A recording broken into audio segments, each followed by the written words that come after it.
Revisitar Laguna nasceu de um desejo de levar os leitores de história de Santa Catarina e de história do Brasil mais histórias sobre Laguna, porque aqui no Laboratório de História Social do Trabalho e da Cultura, na Universidade Federal de Santa Catarina, nós vínhamos pesquisando o litoral de Santa Catarina há um bom tempo, o litoral de Santa Catarina no século XIX. E essa história que se contava muito a partir dos açorianos, dos engenhos e da açorianidade, na verdade se revelou muito mais diversa, né? Muito mais complexa, com africanos trazidos no tráfico atlântico, vindo trabalhar nesses engenhos sob escravidão. Então essa história do litoral foi se tornando mais rica e mais diversa, e a gente sabia que Laguna tinha essa história também, e a documentação de Laguna é um tanto mais rica do que a documentação que a gente tem para a ilha de Santa Catarina.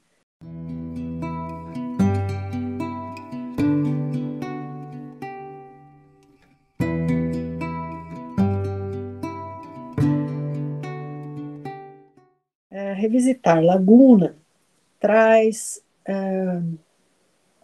capítulos de uma laguna, de um espaço geográfico, né, em torno da laguna e depois da vila e da cidade, que remontam ao século XVI. Tem capítulos sobre o contato de portugueses e espanhóis navegantes com os povos que habitavam aquela região no século XVI, o capítulo do Tiago Kramer de Oliveira, um capítulo sobre a escravização de indígenas também naquela região e envolvimento de lideranças indígenas nessa mediação. O livro tem também uma investigação sobre um período de Laguna que é pouco estudado com intensidade, que é a segunda metade do século XVIII. O Fábio Kuhn mostra como, naquela época, tinha já engenho e produção de alimentos, com mão de obra possivelmente passando de indígena para africana. Tem também um capítulo sobre o cotidiano durante a República Juliana, o capítulo do Gustavo Marangoni Costa, que, que se engaja em mostrar como que a população reagiu, né, à invasão dos farroupilhas, e alguns aderiram, outros não aderiram. Não era, né, não era um consenso, e como durou muito pouco tempo, foi uma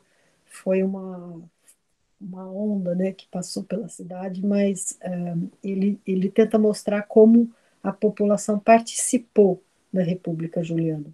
Tem um capítulo do Rafael Scheffer sobre o comércio interprovincial de escravos a partir de Laguna, né, na segunda metade do século XIX, quando se começa a vender escravos de Santa Catarina para o Sudeste, para o Sudeste. Tem o trabalho do André Fernandes Passos sobre a vinda, a chegada de africanos novos, recém-chegados para a Laguna. Tem algumas evidências de comércio direto com a África, poucas, mas muito mais de comércio com o Rio de Janeiro, né? Comerciantes, e ele detalha muito bem quem eram os comerciantes da Praça de Laguna no comecinho do século XIX. O capítulo do Diego Chibelinski, em cima de um processo de acusação de roubo contra um cozinheiro negro de navio, né, que fazia o comércio de cabotagem. Nesse caso, ele centra no tema da navegação de cabotagem, que era o que conectava Laguna com as outras cidades litorâneas, né, tanto no sul quanto sudeste, era uma navegação que levava e trazia os produtos.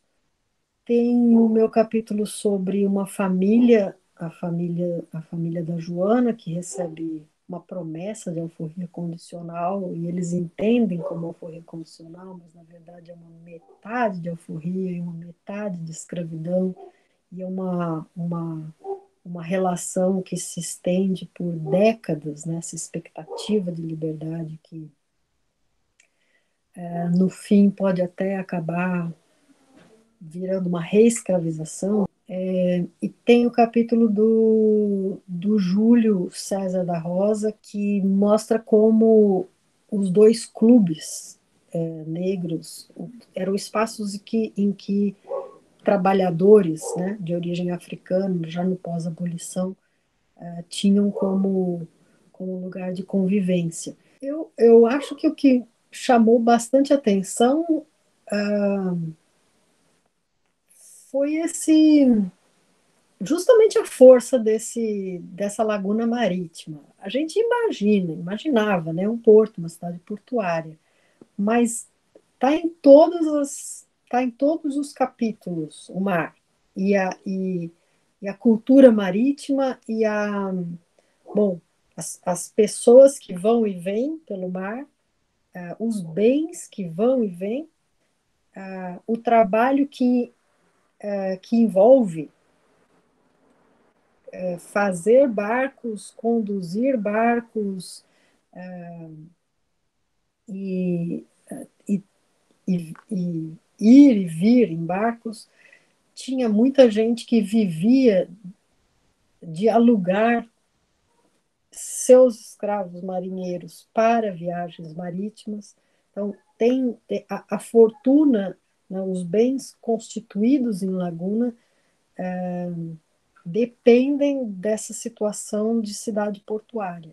Mas Laguna é um lugar que quase todo mundo do sul do Brasil visita, e quase todos os visitantes que vêm a Santa Catarina passam por Laguna, porque Laguna tem esse imaginário de cidade histórica, né?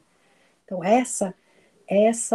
esse traço, a gente quer pegar carona nesse traço de cidade histórica e colocar mais histórias, né? Acrescentar histórias já esse imaginário de cidade histórica, rechear de mais histórias. Então essa é a intenção da coletânea.